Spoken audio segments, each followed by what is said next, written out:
Gold silver में कोहराम, भारी गिरावट, आगे क्या? मजबूत जॉब रिपोर्ट और अमेरिकी फेडरल रिजर्व द्वारा ब्याज दरें बढ़ाने की बढ़ती संभावना के चलते सोने और चांदी की कीमतों पर लगातार दबाव बना हुआ है। दोनों ही धातुएं लाल निशान में ट्रेड कर रही हैं, जिससे निवेशकों के बीच चिंता और बेचैनी बढ़ती जा रही है। मजबूत डॉलर और बढ़ती बॉन्ड यील्ड्स ने भी कीमती धातुओं की चमक फीकी कर दी है। बताएंगे कि कैसे, इसके साथ ही आगे बताएंगे कि आगे का माहौल कैसे रहने वाला है।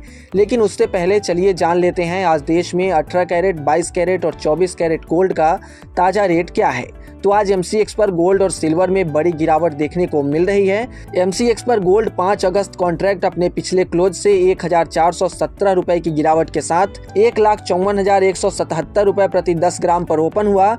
तो वहीं एमसीएक्स पर सिल्वर 3 जुलाई कॉन्ट्रैक्ट अपने पिछले क्लोज से 2,464 रुपए की बढ़त के साथ 2,51,001 रुपए प्रति किलोग्राम पर ओपन हुआ।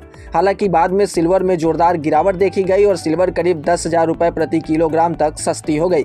इसी के साथ ही सिल्वर ने 2,41,990 रुपए प्रति किलोग्राम का लो, तो वहीं गोल्ड ने 1,53,596 रुपए प्रति 10 ग्राम का लो बनाया।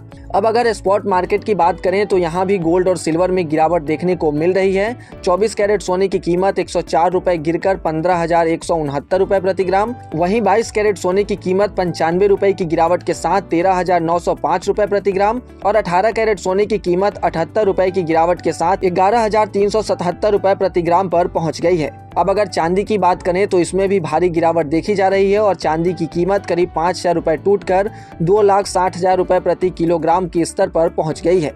अब अगर बात करें कि सोना और चांदी में गिरावट क्यों देखने को मिल रही है, तो इसके पीछे सबसे बड़ी कारण है हाल ही में आए मजबूत अमेरिकी आर्थिक आंकड़े।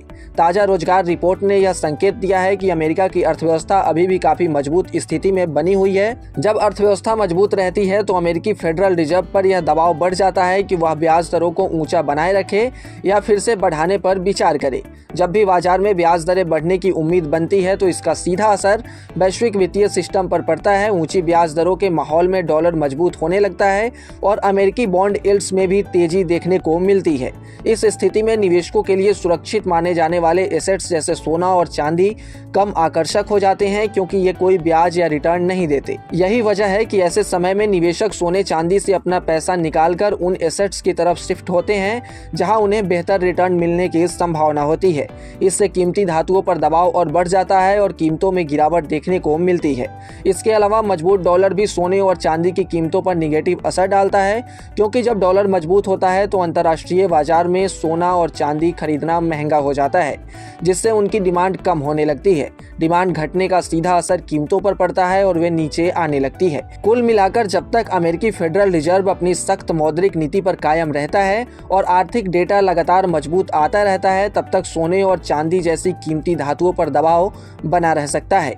आने वाले समय में इनकी दिशा पूरी तरह इस बात पर निर्भर करेगी कि फेड आगे कैसा रुख अपनाता है, नरमी या फिर सख्ती वाला। आपको क्या लगता है, कमेंट सेक्शन में जरूर बताएं। और ऐसे ही तमाम अपडेट्स और शेयर मार्केट से जुड़ी तमाम जानकारी के लिए आप बने रहें गुड रिटर्न्स डिजिटल के साथ।